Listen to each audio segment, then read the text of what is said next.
I'll start with your spectrophotometry. What is that? Already yesterday I explained what is spectrophotometry. Okay.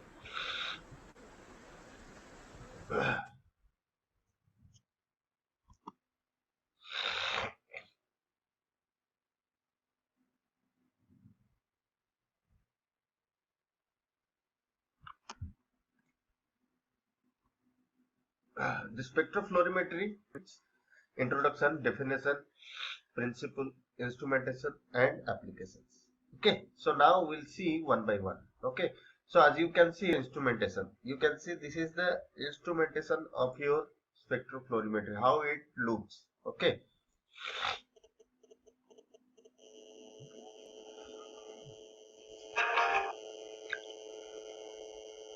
so just a minute. One call is coming.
So about introduction, I'll tell you. This is somewhat related to your fluorescence, your UV visible spectrophotometry. Okay. So I'm telling you about fluorescence. What is fluorescence? What is spectrophlorimetry? So you can see yesterday already I told. Okay. Uh, some compounds are there. They are capable of UV visible radiations, and this is the main principle behind your spectrophlorimetry. Which compound can show fluorescence, or which compounds can be investigated by using spectrophlorimetry? Main thing is that they should have capability to observe UV visible radiations. Then only they can show fluorescence. Okay, or they can be estimated by spectrophlorimeters. Okay, so let me tell you what is spectrophlorimetry. See, I'm drawing one figure so that you will be able to understand.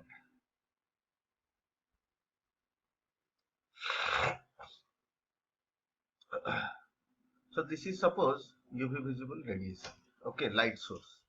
Okay, this is light source, UV visible radiation source.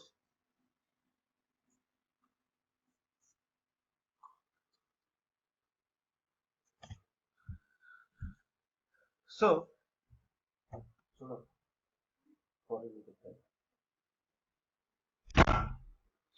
sorry. So what is happening here? Suppose this is the light source here. Okay, from here UV light is coming and it is falling on a substance to be analyzed. And as substance, they are capable of absorbing UV visible light radiations only.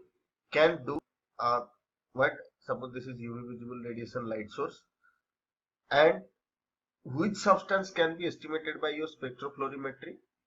Those substances which are capable of absorbing UV visible radiation. So whenever the UV visible radiation is falling on the substance, so this is the incident ray, this is I0. From this, again emission is there. Okay, what is happening here? It is observing some UV visible radiation. In case of fluorescence or in case of fluorimetry, what is happening? These substances are capable of observing the UV visible radiation and they are emitting some visibles. Okay, they are absorbing UV radiation and they are releasing what? They are releasing visible radiation. Okay, visible radiation means what? They are showing some color radiations. That is called your luminescence process. Understood my point? What is all of you? What is luminescence process? All of you understood? Yes, very good. So luminescence process means what? whenever any compound will be radiations and release visible radiations or will emit visible radiations, that is called luminescence process. Okay, and this luminescence process is of two types. What are those? One is fluorescence and one more is your, that is called fluorescence, and one more is phosphorescence. Okay, so now we'll see what is fluorescence and what is phosphorescence. Do you have you remembered? Yesterday I told what is fluorescence and what is phosphorescence. Anybody? What is fluorescence?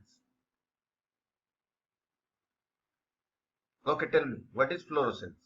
Sangeeta, tell me what is fluorescence.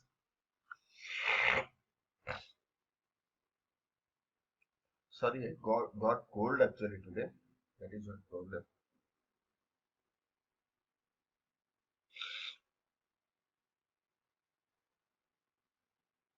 Fluorescence. What is phosphorescence? Anybody can tell the answer. I'm waiting for your answer. Okay, very good. Big size answer. In which light emitted until source is there.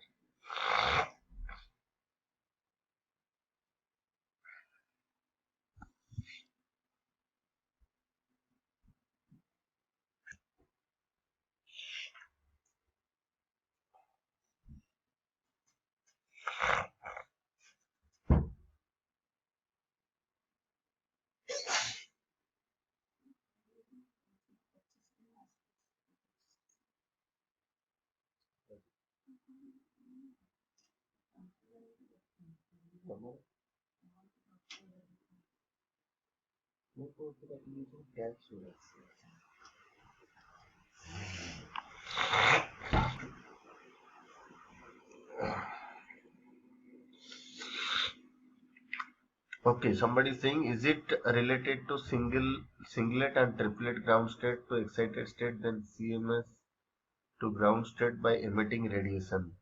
Okay, what is singlet again? What is triplet? That question mark. Simultaneously, emission is fluorescence. Okay, okay, leave it. So as I said, what is luminescence process? These substances are capable of absorbing UV radiation and to emit visible radiations, color radiations. That is the main principle behind what? Your spectropolarimetry. And this luminescence process is of two types. One is fluorescence, one is phosphorescence. Fluorescence means what? Fluorescence is dependent on how much time it is getting irradiated with UV radiations. Okay. As long as UV radiation is falling on the substance, it will show the visible radiations. As soon as we will cut these UV radiations to fall on the substance, it won't show any visible radiation. That is called your fluorescence. Then what is phosphorescence? Even though we are what? Cutting the UV radiations to fall on the substance, it shows some emission up to certain time. That is called phosphorescence. Or you can say phosphorescence means what? It is not dependent on the UV visible light source. Okay, means it is independent of cutting of UV visible light radiations. In cutting the UV visible light radiations to fall on the substance, it is showing some visible radiations to come. Okay, so that is the main difference between this fluorescence and phosphorescence. So you can say phosphorescence is nothing but extended fluorescence. What is that? Extended fluorescence. Why it is called extended fluorescence? Because it is emitting visible radiations up to a elongated time, up to a extended time, or up to a longer period. That's why it is known as what? Phosphorescence. Are you clear, all of you? What is the difference between fluorescence and phosphorescence? Have you got? So now we'll see what, and in this study what we do, same thing as you are seeing, UV visible radiation source should be there, dependent on UV visible light radiation source. So this particular instrument, one light source should be there, that is nothing but your UV visible light radiation. Okay, so in this what is happening? Whenever UV radiation is falling on the substance, it is emitting visible radiations. Okay, and whatever the UV radiations is falling, that will be absorbed by this substance and it will emit visible radiations, and these visible radiations, okay, will be observed suitable detector. As you have seen yesterday, in case of UV visible spectrophotometer, different components are there, like your light source is there, monochromator is there, sample cell is there, detector is there, recorder is there. So all these components will be here also. Same thing, UV visible light radiation will be there, but provided that here some different components, extra components will be there. What is that? One is primary filter, one is secondary filter. Okay, primary filter means what? Primary filter is present before the sample cell, secondary filter is present after the sample cell. Got my point? So primary filter is situated between UV visible light radiation source and the sample, and the second one, the secondary filter, it is present between the sample cell and the detector. Have you clear what is the difference between this primary filter and secondary filter? Okay, very good. Okay, so primary, where it is situated. So question will come, where primary filter is situated in in your spectrophlorimetry. So primary filter is present between the UV visible light source and the sample cell, and secondary filter is present between the sample cell and here between this thing primary filter will be there, and between this sample your detector, here detector will be there, between that this secondary filter will be there. So what is the work of primary filter, what is the secondary, what is the work of secondary filter? You can say the primary filter will allow UV radiations to pass through that, while it will observe the visible light radiations, and it will allow UV radiations, whereas secondary filter will allow visible light radiation but it will observe UV radiation. Understood my point? So primary filter, it will observe UV radiation, it will observe visible radiation and it will allow UV radiation, whereas secondary filter will allow visible radiation and observe UV radiation. Got my point? What I am saying? Okay. Yes, very good.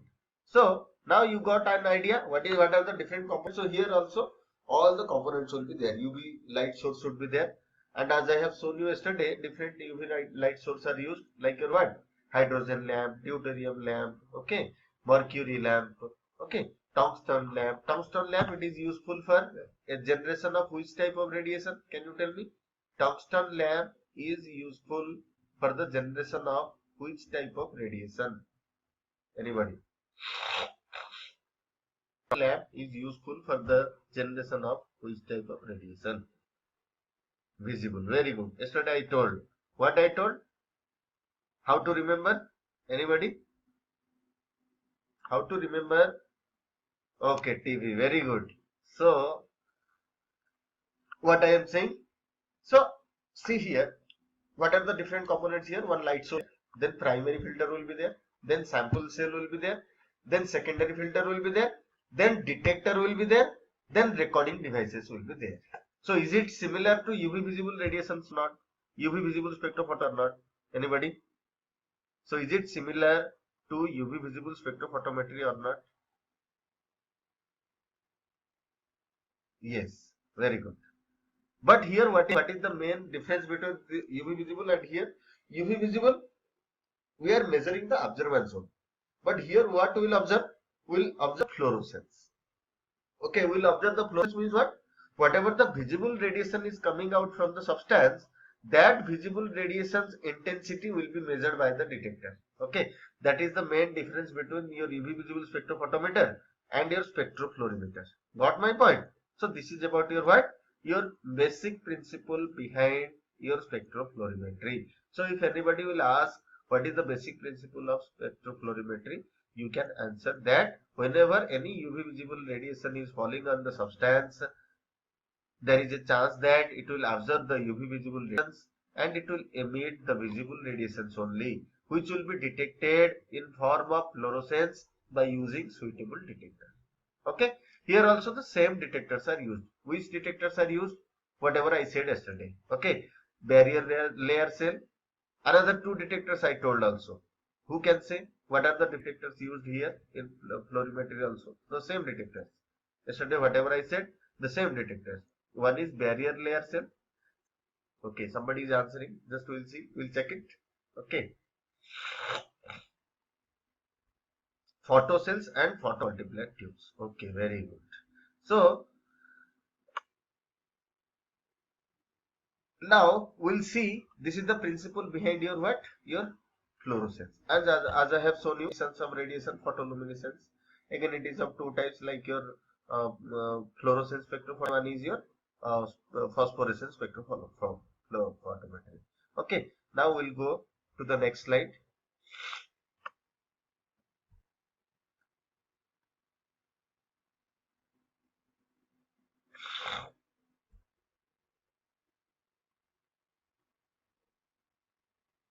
Now we'll see what is fluorescence. Already told. You can see here, when of light is incident on certain substances, they emit visible light radiations. This is known as fluorescence. Fluorescence starts immediately after the absorption of light or the incident light is cut off, as I said. Okay, and the substance showing the phenomena are known as what? Fluorescent substance. So those compounds which are showing fluorescence, those compounds are as fluorescent substances. As you can see, I'm telling you one best example. Okay, the color of your this one, what is that? The color of the leaf is generally green. Why it is called green? Why it is green? The pigments are there. What pigments are there? Anybody can tell? Why the green coloration happens to the leaf? What is the pigment responsible for green coloration of the leaf? Anybody? Okay, very good. Chlorophyll. So whenever you are allowing this chlorophyll, why it is showing green coloration, you know? Whenever you know that the leaf is having your chlorophyll pigments. On that chlorophyll pigments, whenever sun rays are falling, sun rays containing UV radiation, as you know. So this chlorophyll is observing this sun rays, means UV radiations, and they are observing that, and they are showing green coloration. They are emitting visible radiation, that is green coloration. So that is also one example of fluorescence. Are you getting that? This is the best example or not? Anybody? This is the best example, as you can tell. Okay.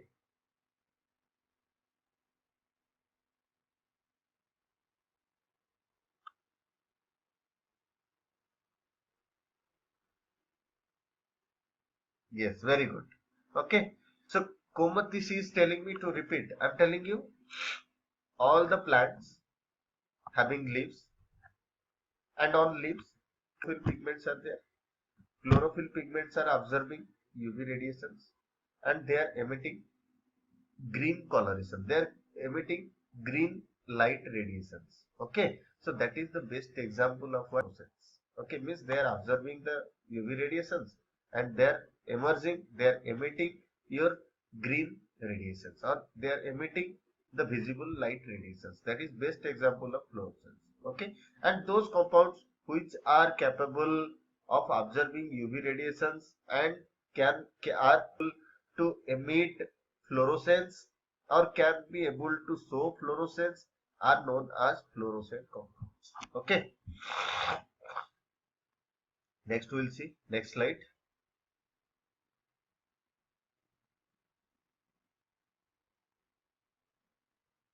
Photoluminescence.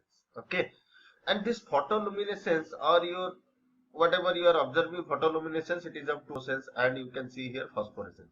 Fluorescence, it depends upon, as long as the incident light is falling, it will show fluorescence, it will show color radiations. After whenever you are going to cut the UV radiations to fall on the substance, it won't show any of color radiations. That is fluorescence. Phosphorescence means what?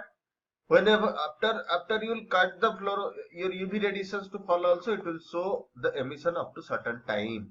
So that is called phosphorescence. And basically this photoluminescence is of two types. One is your light without heat or cold heat, and this is called what? Photoluminescence is called cold light. Why it is called cold light? Because this light is having without temperature. It is not having high temperature. It is having very low temperature. That is why it is called light without heat. Okay. So basically it is of two types, as I said. Next we will see.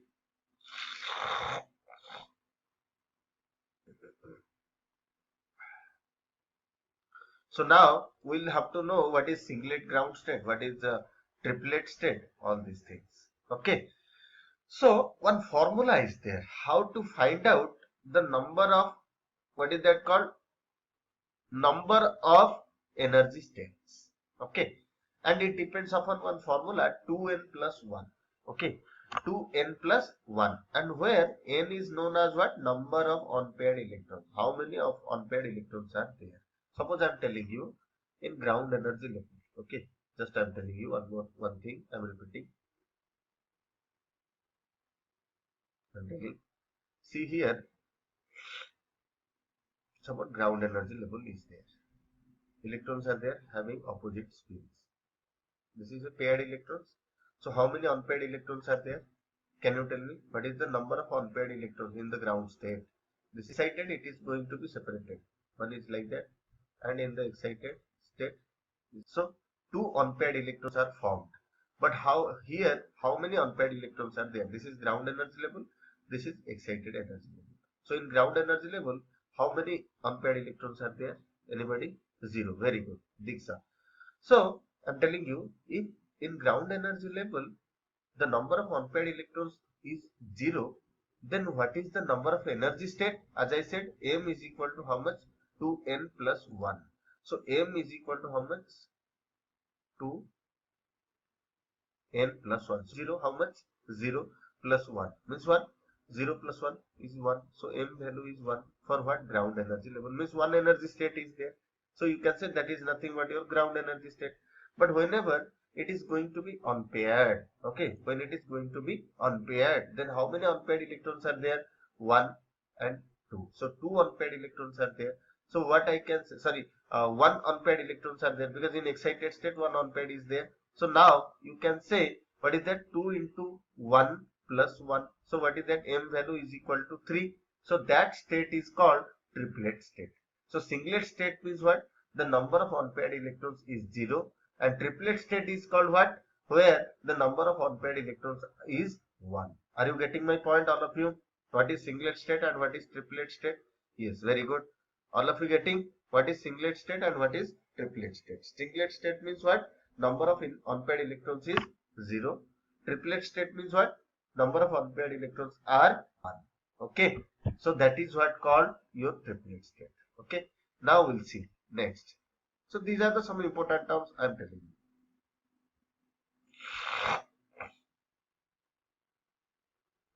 So anything you are thinking this is important, you can note it. Okay. All of you writing while I am teaching you, all of you.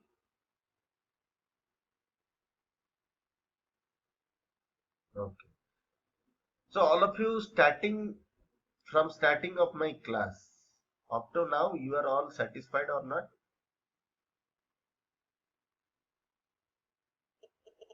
Yes.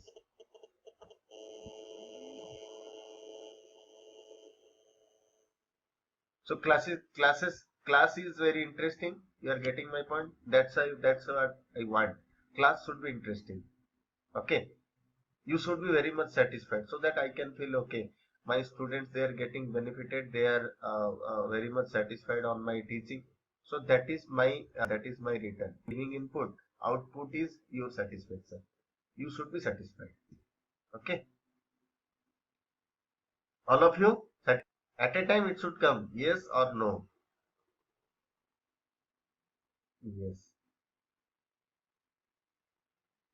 Okay, Rukesh, she is telling to upload the study portal. Okay, actually due to lot of work na, daytime we are working in some college, evening we are coming 6 o'clock. After that I'm taking your classes. I don't have much time to do all these things. Okay, definitely give me one day. I'll upload all these classes. Okay, okay.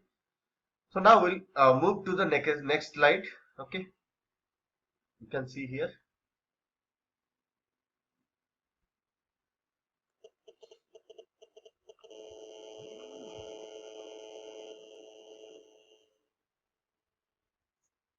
Okay.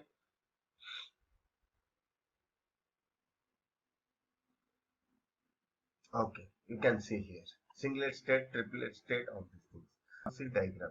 So whenever any electrons are there in the ground state and they are gaining UV visible radiations, so three possibilities are there. What are these three possibilities?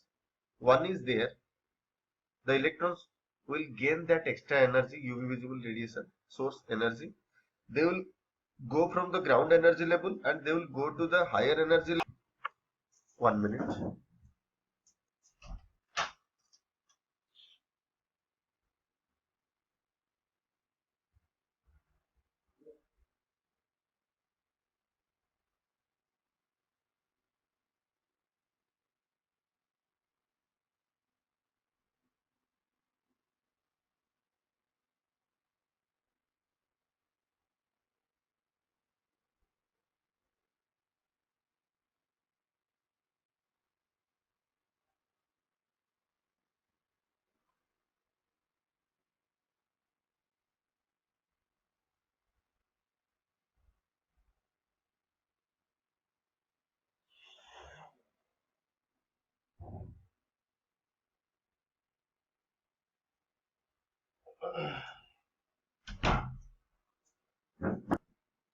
Okay, so I'm telling one thing here. Whenever,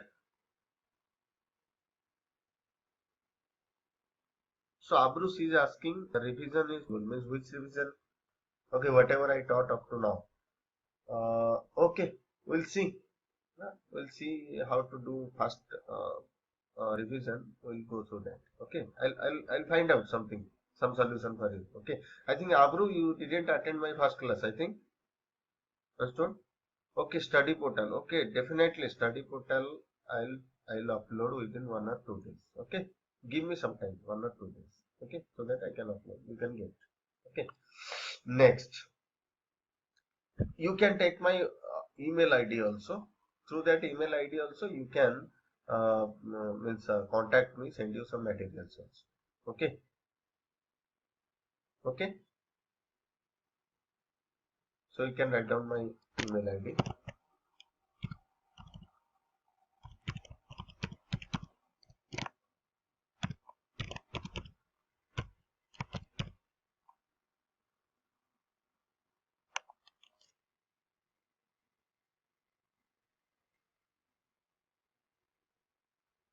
Okay. Now you see, whenever any electrons are in the ground energy level and they are gaining energy, what is happening? Three possibilities are there. First possibility, electrons will gain energy and they will go from the ground energy level to the higher energy level. Okay.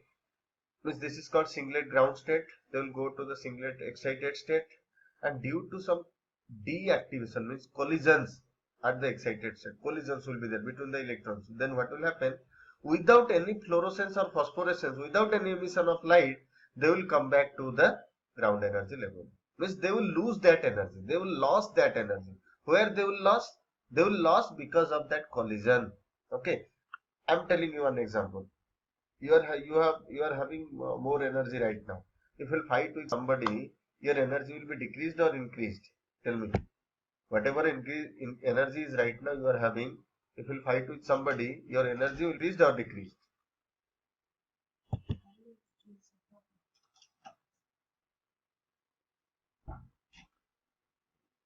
Tell me. Okay. Decreased. Very good. So same thing happening in this first possibility. Means electrons, if they will go from the ground energy level to the higher energy level, at higher energy level collisions will be there and they will come back to the ground energy level without any emission of light. That is called collisional deactivation. What is that called? Collisional deactivation. Okay. Next, this is the first possibility. Means here there is no emission of visible radiations. Second possibility, whenever any light any electron, they will absorb energy and they will go from the ground energy level to the higher energy level and they will come back to the ground energy level again. There is chance that they will emit visible radiations and that is known as fluorescence. And in that case, whenever you will stop falling this UV visible radiation to fall on the compound, the fluorescence also will be stopped. Okay, or the emission of visible radiations also will be stopped. That is called fluorescence. This is the second possibility. Then third possibility, what is that? Third possibility is that whenever any electron, they will go from the ground energy level, you can see here ground energy level, then they will come back to a your metastable state. They will come back to a intermediate state. Means they won't go directly to the ground energy level. Fluorescence. In your fluorescence, what is happening? they are going to the excited state. Again from excited state they are coming back to the ground energy state by emitting visible radiation. But here that will not happen. Means in this case what will happen? They will go to the excited state. They will come to this metastable state. Metastable state means what? This is the intermediate state. And from this intermediate state again it will come back to the final state. Means it is going to ground your excited energy level, ground to excited energy level. From excited energy level they are coming back to the metastable state, and from that intermediate state they are coming back to the ground energy level. Means they are crossing one barrier when they are coming from excited state to the ground energy level. For that it is known as inter-system crossing. Why it is called inter-system crossing? Because while coming from the excited state to the ground energy level, they have to cross one inter-system. They have to cross one intermediate state. That's why it is known as inter-system crossing. That's why the phosphorescence process is somewhat elongated, somewhat extended, or it is taking some time. Why it is taking some time? Because it is staying some, or it is staying some time, or it is spending some time intermediate state, that is called metastable state, and they are coming back to the ground energy level. Because of that, it is showing some extended release of fluorescence. Understood my point? So what are the three possibilities? One is your collisional deactivation, second one fluorescence, third possibility phosphorescence. Okay, so this diagram is known as what? Jablonski diagram. If any question will come, Jablonski diagram in fluorescence spectrophotometry represents what? So it represents what? Three possibilities of electrons when it is observing UV visible radiations. One possibility collisional deactivation, second possibility fluorescence, third possibility phosphorescence. All of you clear or any doubt? Please tell me.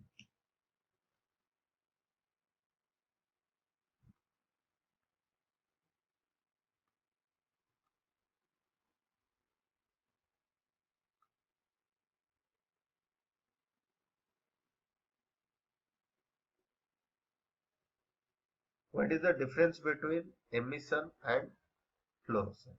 Emission means what? What you are seeing here. Emission means what? It is emitting that visible radiation. Fluorescence means what? Whatever the visible radiations you are going to observe, that is called fluorescence. But normal emission means it may emit also UV radiation, may also emit visible radiations. If it is emitting visible radiation, that is called fluorescence. If it is emitting your UV radiations, means you can't be able to see that radiation. That is normal emission. Okay. So which is happening in case of UV visible spectrophotometry. But here what is happening? Here it is emitting visible radiation like radium. It is glowing. Okay, in darkness also it is glowing. That is example of fluorescence. Got my point? Sangeeta, clear?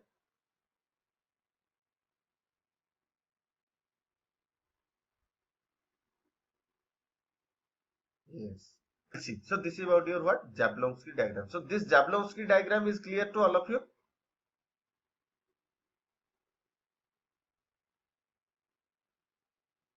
Okay. So I'll move with your next slide. Okay. Thank you. So now I'll go with your next slide.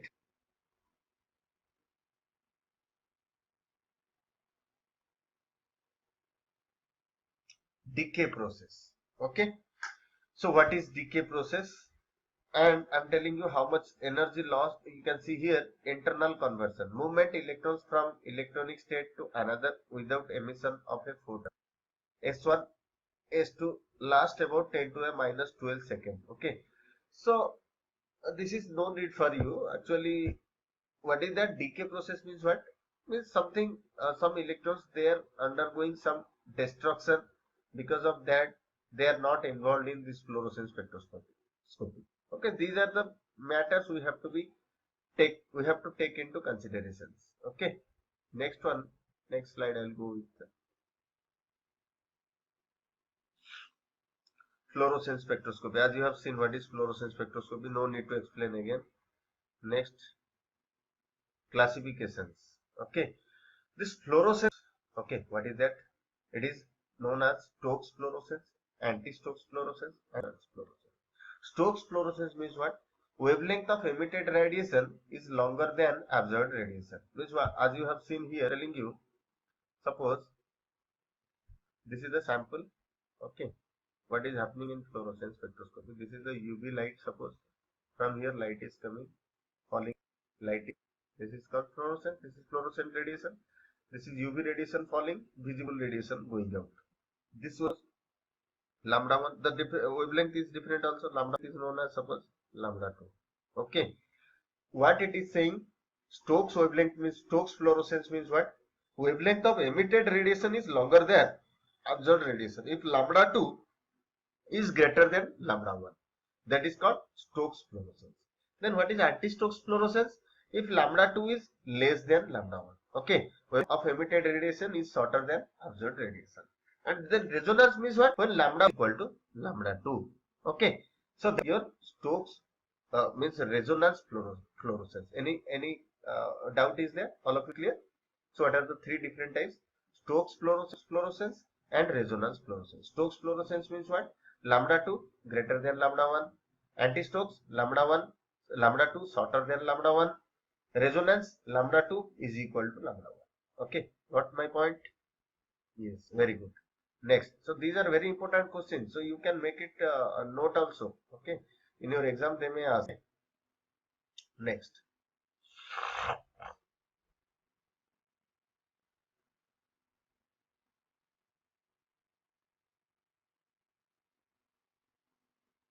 Quantum efficiency. Okay, what is quantum efficiency? Fluorescence, phosphorescence and internal conversions are competing processes. Quantum efficiency. Next slide. So this slide is not so much important. We'll go to the next slide. Okay, factors affecting this one. Okay, factors affecting fluorescence intensity. What are the first one is nature of substituent. If any compound having one substituent, having one a functional group. Okay, whether it is that substituent is a electron donating group or whether it is a electron withdrawing group. So depending upon that, can say how it is affecting the fluorescence, whether fluorescence will be increased or whether fluorescence will be decreased, what will happen to that. Okay, so that is one factor, nature of substituent. Second one, effect of concentration. If you are taking high concentration, what will happen? If you are taking less concentration, what will happen? Okay, then depending upon the adsorption phenomena, light. Okay, next one, another factor is there, oxygen, pH. I'll explain all these things, how it is affecting. Okay, oxygen, pH, temperature and viscosity, intensity of incident light, path length, nature of molecule. Okay, we'll see one by one what are those. Okay.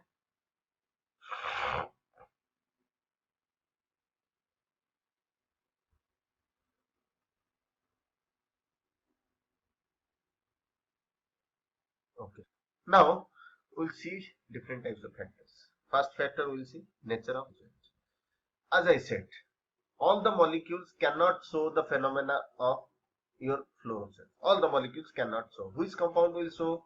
Those compounds which can absorb UV visible radiations can show this phenomenon. Okay. And how much it will absorb means greater the absorbency of the molecule, the more intense of its fluorescence. Understood my point? If the molecule capable of absorbing more UV visible radiations, then it will show more absorbance, more what? Fluorescence also. Understood my point? How it is affecting? So which type of compounds can absorb high absorbance or can absorb high UV visible, high intensity? Which type of compound? Those compounds which are having conjugation. Which are having which type of conjugation? Which are having double bond, triple bond. These type of compounds can absorb more wavelength, more what is that called, UV visible radiation, and they can release fluorescence also more. Understood my point? So nature of molecule means you can say fluorescence is dependent on the nature of conjugation. So if the conjugation is double bond or triple bond, they will absorb more and the fluorescence also will be more. But in case of saturated compound, they are not capable to absorb the radiations, so that they are also not showing high fluorescence. Got my point, all of you? Or any doubt is there up to now? Okay, very good. Okay. Next. Now we'll go to the next factor. What is the next factor affecting? Okay, as you have seen nature of molecules over. If anybody will ask how fluorescence affecting nature of molecules, so you can say if the nature of molecule is a conjugated one or is a unsaturated compound, then it will show more absorbance and it will show more fluorescence. Okay. Next, nature of substitute. What is the nature of substitute? Suppose the compound having any electron donating group, then what will happen? Due to electron donating group, fluorescence will be increased or will be decreased? Can you tell me? Enhances the fluorescence. Okay. So if electron donating group will be there, it will increase the fluorescence. Suppose I'll tell you one example. Okay. See here. I'll draw one figure. This is the benzene structure. Suppose is there. Benzene is there. One more compound is there. This is the first compound. This is the second compound. Okay. First compound, second compound. Benzene is there. Second compound, what is happening? Here suppose one is there, that is NH2 group is there here. Okay. Here NH2 group is there as a substitute. Okay. And as I told, NH2 group is nothing but an electron donating group. Can you tell me between these two compounds, 1 and 2, which compound will show more fluorescence? Or which compound will be having more fluorescence? Can you tell me? 1 or 2?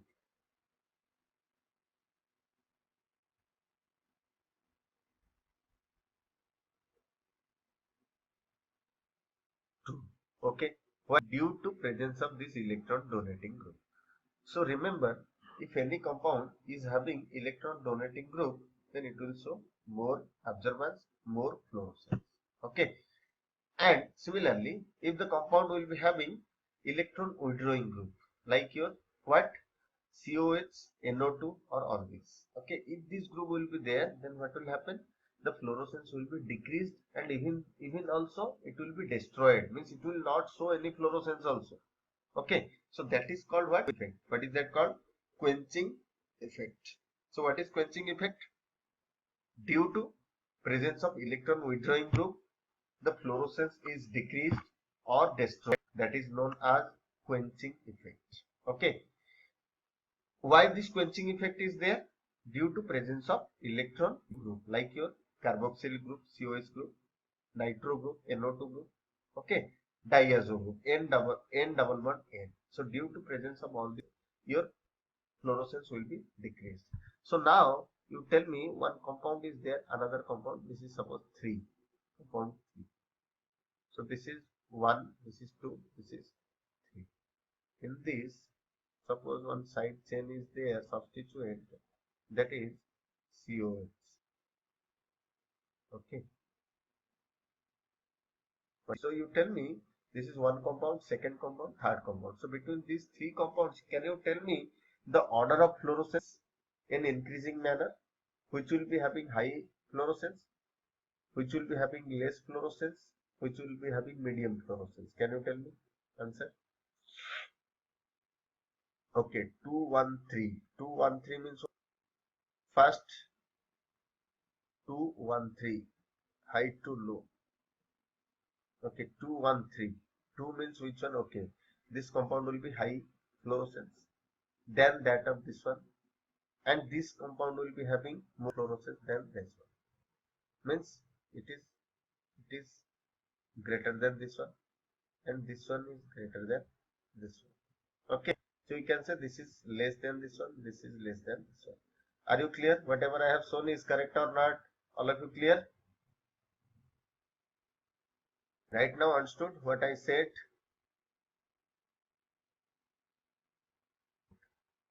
This is the way how this electron withdrawing group affecting the fluorescence. Then high atomic number or atom introduced into the pi electron system. If high atomic number will be introduced into the pi electron system also, it will decrease the fluorescence.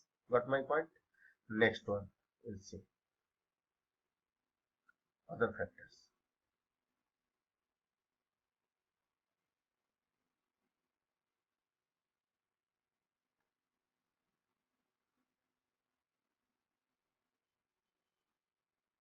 effect of concentration.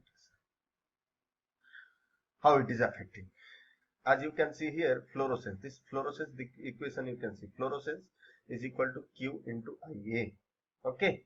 So here, fluorescence IA can write I0 into ACT according to Beer-Lambert's law. So I0 into CT, you can sense is dependent upon your concentration. If concentration will be is directly proportional to the concentration. If concentration will be more, the fluorescence also will be more. Why? If the concentration will be more, absorbance also will be more, because it will be a thick liquid. Okay, if it is a thick liquid, it will absorb more energy, more what UV radiations. It will not emit any radiations. So that is why why it is absorbing more, because of concentration it is absorbing more UV radiations, so that it will also emit more radiations. So you can say concentration is directly the fluorescence is directly proportional to the concentration. With increase in concentration, fluorescence also will be. Got my point? Okay. So this is how it is affecting your concentration, how it is affecting your fluorescence. Okay, next we will see adsorption. Sometimes what is happening, as you know, sample to take inside the sample cell, whatever solution you are taking, that solution if it is having any solute molecules, any particles are there or are on the surface of that particular thing, are deposited on the surface of the container, that sample cell cuvettes, then what will happen? They will absorb that light radiations. Because of that, the fluorescence also will be hampered. It will be decreased or it is also. There is a chance. So due to adsorption, what will happen? I am giving you one example, quinine sulfate. Quinine sulfate is a fluorescent compound. So quinine sulfate, when you will take inside container, there is chance that quinine sulfate will be deposited inside the container. So due to deposition, what will happen? Again, you have not cleaned properly. Next solution you will take, it will interfere in that measurement of fluorescence. Okay, so that is how it is interfering in your or the adsorption phenomena. It is interfering in your fluorescence. Okay, because of that, either it increase or it may be also. Okay, next we will see light, how it is affecting. Okay, monochromatic light is essential for excitation of fluorescence, because the intent is you should have to use a single wavelength light. You should not have to use multi-wavelength light. Because as I told, UV radiation source is there, cell is there, detector is there. So whatever the UV radiation source light is coming, that light should be uniform and that should be having a single wavelength. Monochromatic light should be there. You should not have to use a polychromatic light source. It will allow all cells to fall on the substance, then it will interfere in your fluorescence. Okay, because of that you should have to use always monochromatic light. Okay, next one, oxygen, how it is affected. Oxygen also may interfere in two ways. One is by direct oxidation of fluorescent substances to non-fluorescent compound, and by quenching of fluorescence. Quenching means what? As I told, quenching means what? Decrease in fluorescence due to presence of what? Electron withdrawing group, like your COH group. Due to COH group, what is happening? Oxygen is there. Because of that, quenching may be happening. That is, for that only it is decreasing. Okay. Next one, another one, as I told, for means any fluorescent compound is there. That fluorescent compound, what will happen? If oxygen will be present, those fluorescent compound will be converted into non-fluorescent compound. Means they show any fluorescence. Okay, that is the main effect of your oxygen on fluorescence. Got my point? So this is the main fact affecting your fluorescence. Okay, now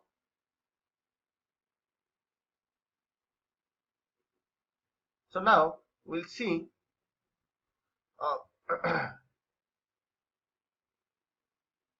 next is your pH. How pH is affected due to ionization. As I told, alteration of the pH of the solution will have significance. Okay, due to change in pH, minus ion concentration also, fluorescence also will be increased or decreased on the change in pH conditions also. Okay, and temperature and viscosity, how it is happening. You know that viscosity means what? Having high density. Okay, so if you apply temperature to a viscous liquid, what will happen? The viscosity will be decreased. And if the viscosity will be decreased, you know that it won't be able to absorb the solution, means solution will be diluted. Okay, viscosity is decreased means what? dilution, it will form a dilute solution, and due to formation of a dilute solution, what will happen?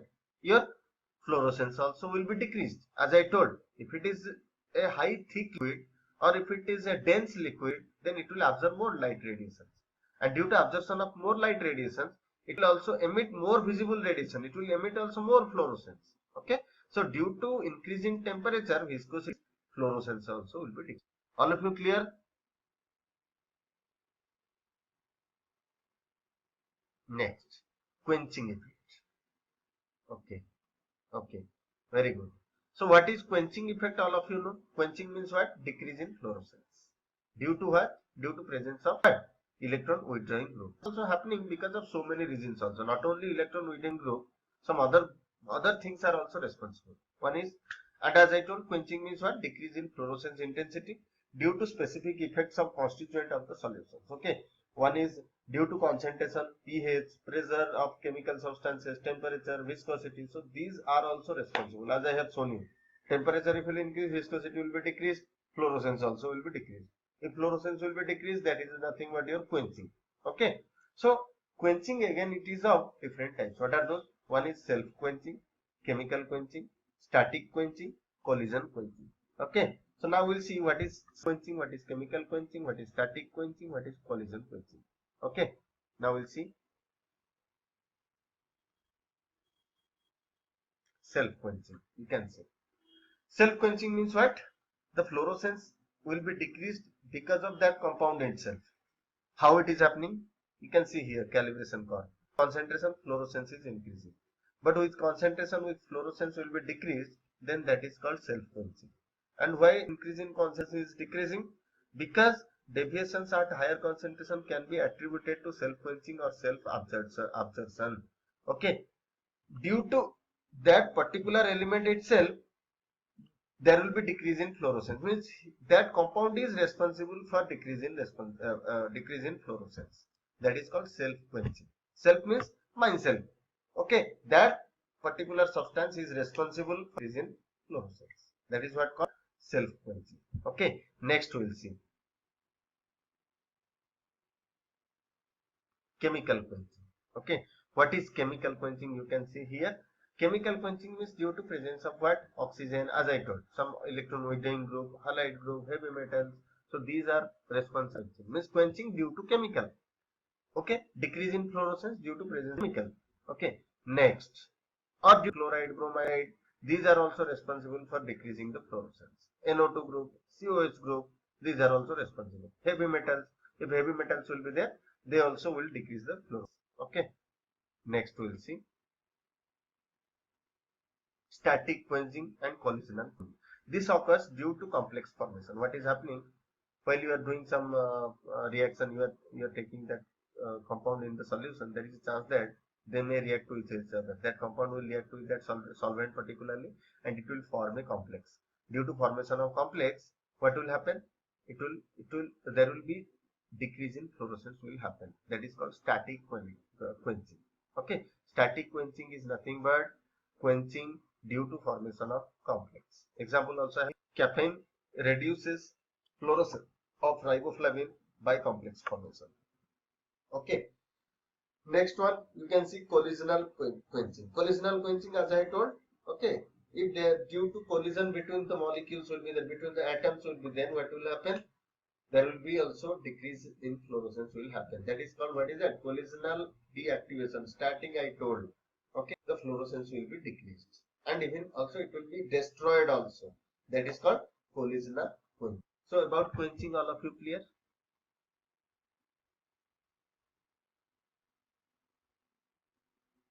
Okay, very good. Next we will go with your instrumentation part. What are the different okay, as I told, instrumentation, all of you, yesterday you have seen one UV light source should be there. Okay, one UV light source should be there. As I told, source of light should be there, means it can produce UV radiation.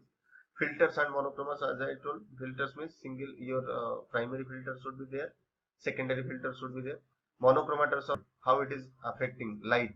Monochromatic light, always you have to choose for getting good fluorescence. Else detectors. Okay, means UV light source is there, then filter will be there, then sample cell will be there, then secondary filter will be. What is that? Sample your detectors will be there. So these are different components. We can see here the block diagram.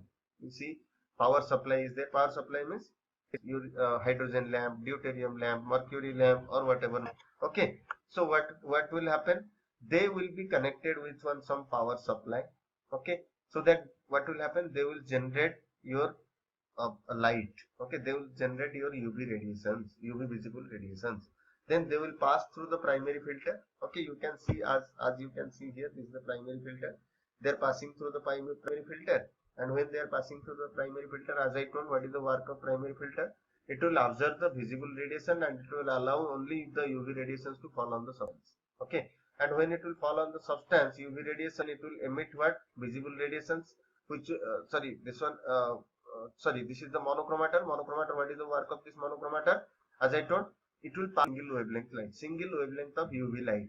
It will pass through this one, and all the visible light radiation observed in this primary field. It will pass through the sample cell. From the sample cell, the visible light radiations will come out. As I told, UV radiations will come, fall, visible radiations will come out. The visible radiations will come out. They will pass through this secondary filter. So this secondary filter, what it will do? It will observe the UV radiation. Radiations are there. Those UV radiations will be observed by the secondary filter, and it will allow only the visible radiations to the pass through the secondary filter.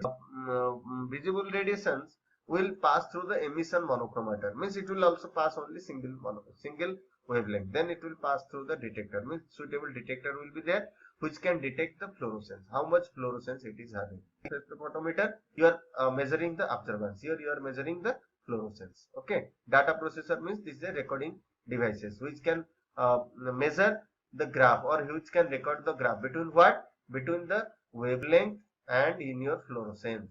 Got my point? So this is about your general diagram, how it is happening. Okay, what are the light source? As I told yesterday, different UV light source you can use: xenon arc lamp, tungsten lamp, tunable dye lasers, all these you can use. Okay, next see what are the different components.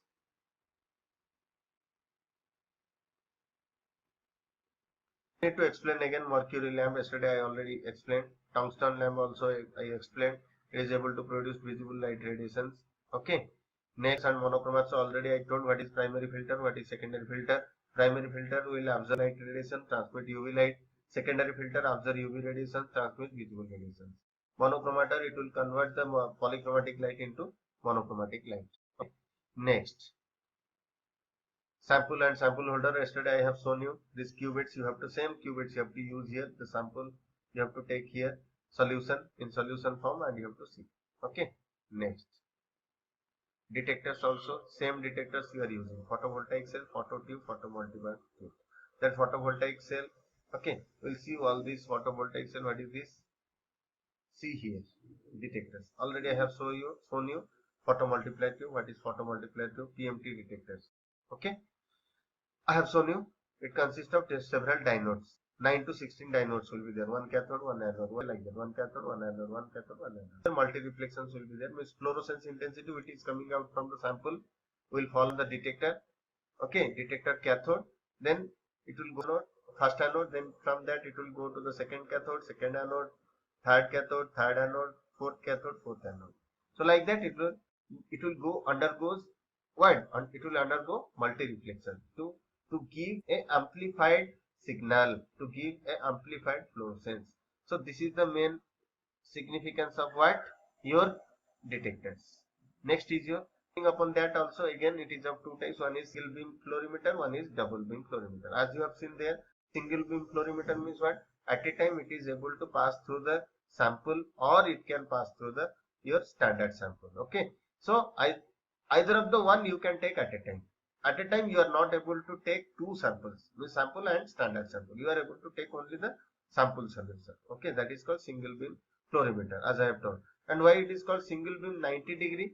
Because you can see here I am showing you why it is called single beam light 90 degree fluorimeter. General equipment, if I show, you can see here. See, light source, this is the detector. Between light source and detector, what is the angle between these two? This is 90 degree. That's why it is single beam 90-degree spectropolarimeter. If detector will be in this direction, unit 90-degree. Okay, all of you clear my point? So this is why called single beam 90-degree spectropolarimeter. All of you clear?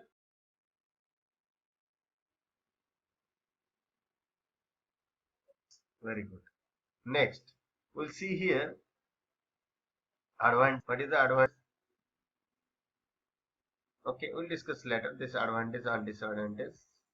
Mainly advantage means what? It is able to see food items. We are able to find out riboflavin. Okay, so riboflavin, estimation of riboflavin, estimation of thiamine, we can be able to find out. Okay, next we can see applications. These are the applications you can see: organic substances, plant pigments. Okay, determination of all these, air pollutant, all these. So these are the applications of that. Okay, next we can go with your final slide, fluorescence indicator. What are the different indicators we are using? Eosin and fluorescence. Which indicators they will convert a non-fluorescent substance into a fluorescent substance. Understood my point? So that that substance can be analyzed in a fluorimeter. So if you want to analyze any compound in fluorimetry, then what you have to do, if it is not showing any fluorescence, then what you have to do, you have to convert fluorescent compound. How to convert into a fluorescent compound? You have to add, so the indicators you have to add eosin. Okay, so this is the applications of your all these things, your spectropolarimetry. I think all of you got one better idea between spectropolarimetry and UV visible spectrophotometry. All of you clear whatever I taught today? We can measure fluorescence at 180. Yes, yes, no problem. You can measure, no problem. Okay, you should have to use any UV radiations. That's all. That's it. Okay.